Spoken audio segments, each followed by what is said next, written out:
J'ai choisi de me rebeller parce que ça fait des années que je milite. J'ai déjà au fond de moi cette envie de changer la face du monde de manière viscérale. Je dirais que ça a commencé depuis l'âge de 15-16 ans, où j'ai senti que j'étais pas à la bonne place et que j'étais pas bien dans cette situation, dans ce système. J'ai jamais compris pourquoi on utilisait l'argent. Et pour moi, le troc et l'échange était quelque chose de plus naturel. Et je me suis jamais sentie en phase. Je me suis dit, un jour, j'irai sur scène pour exprimer ce que j'ai envie de dire.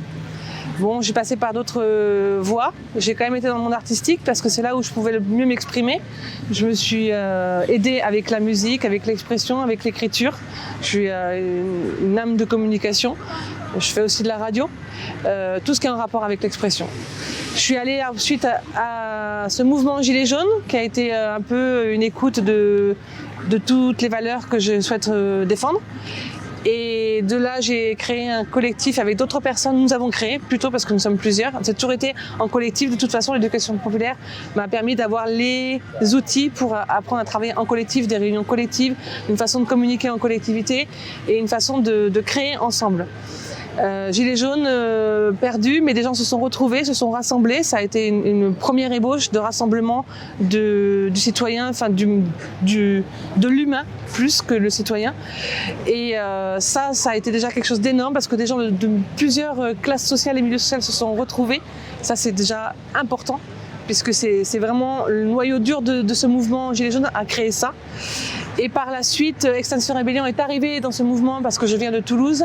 Et les 10 principes de valeur de Extinction Rebellion sont les 10 principes que je défends depuis mon jeune âge. Ça m'a appris à, si je vais très loin, au fond de moi, à casser des chemins karmiques de ma personnalité, à casser un schéma familial qui ne me correspond pas et qui ne m'a pas correspondu,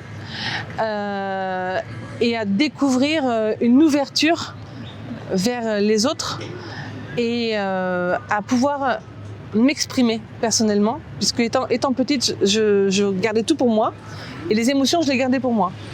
Et le fait de pouvoir communiquer avec d'autres gens, ça m'a permis de m'ouvrir à l'expression, à dire la vérité, à dire déjà perso ce que je pense, ce que j'ai envie de dire, ce qui me plaît, ce qui me plaît pas, ce que je n'osais pas avant faire.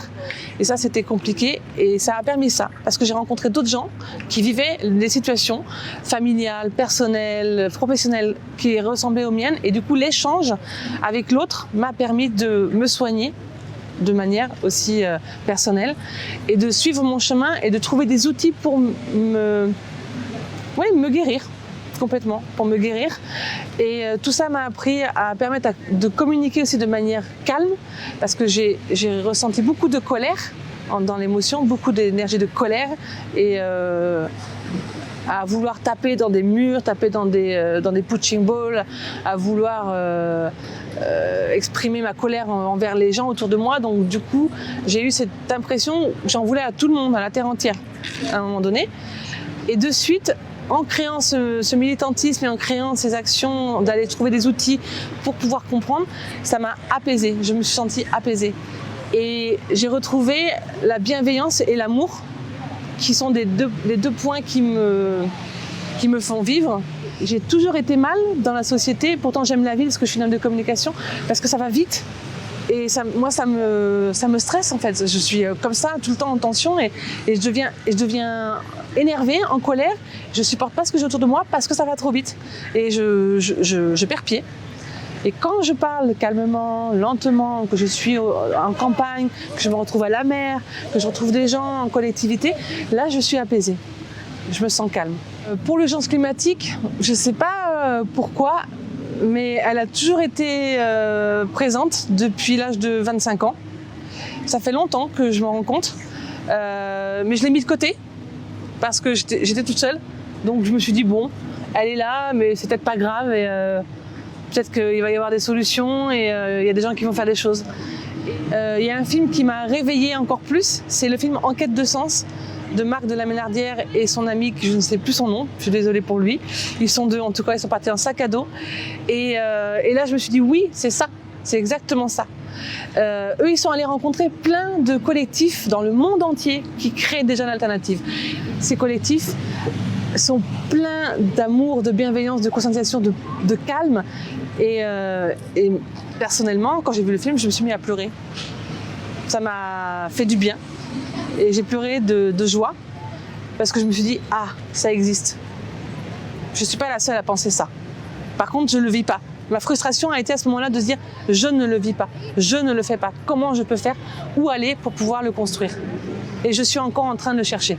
Je ne suis pas encore là, je suis dans les actions, mais j'aimerais être dans la terre. J'aimerais vraiment être dans la construction plus réaliste. C'est ce qui me manque encore.